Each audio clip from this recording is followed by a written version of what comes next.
Hi, Lake Grove family. Pastor Greg here with the Wednesday video devo from the Reservoir.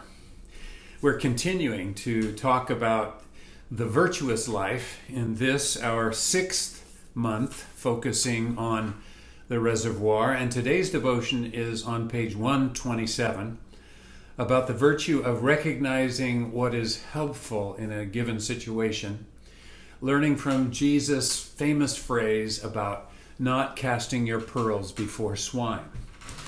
That's in Matthew 7:6, and I hope you have worked through page 127 in the devotional as we proceed here.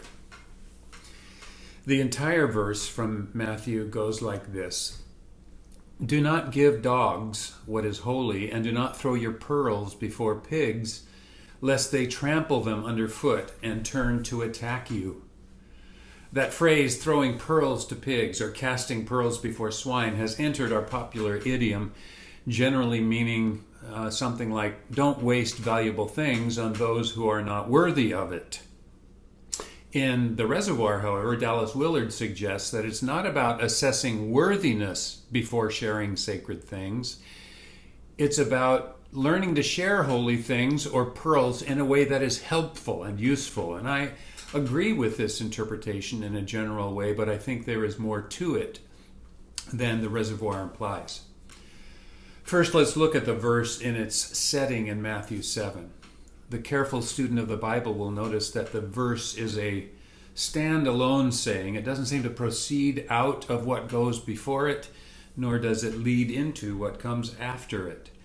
So we are interpreting this one verse, this brief metaphorical saying of Jesus, on its own merits. And what is he trying to communicate?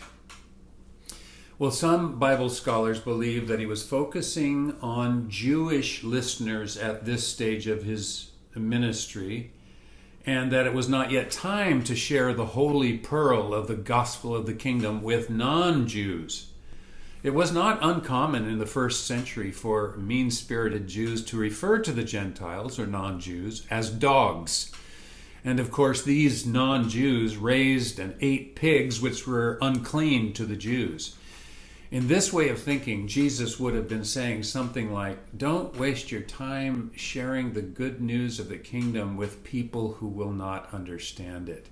They won't understand it any better than animals will. They don't have the context of the Hebrew scriptures to help them understand what we are talking about, including all the messianic passages about me. And that's a possibility. But what do we do with the notion that the good news has always been for all nations? Even in the Old Testament, the Jews were to be a light to the nations. Why would Jesus instruct his followers to exclude non-Jews? I mean, Matthew ends with a great commission from Jesus to make disciples of all nations. So I agree with Dallas Willard's notion that it's about usefulness. We don't want to tell our holy story to people who will not understand. That's a waste of time.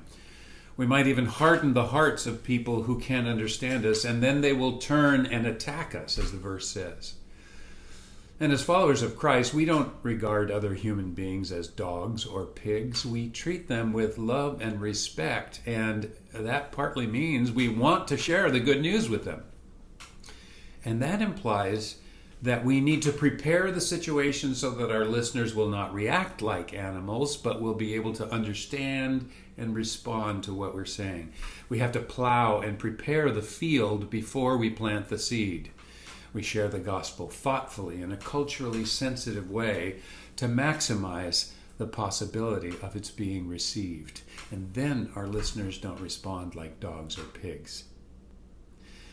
I shudder to think about the people who've been alienated from the gospel and from the church because the message was shared with them in an inappropriate way, or at the wrong time, or perhaps in a condescending, judgmental fashion.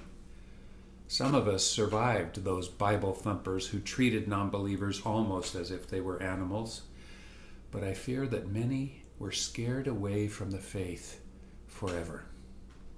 So, when we share the treasure of the gospel, let us give careful thought to the potential effectiveness of sharing, We may have to prepare a field for years before we can plant. Our listeners need to be in the right context to be able to appreciate it. Otherwise, we risk handling the gospel in an unproductive, even counterproductive way. I hope you'll give that some thought, and I hope you are enjoying this beautiful sunny day. God bless you.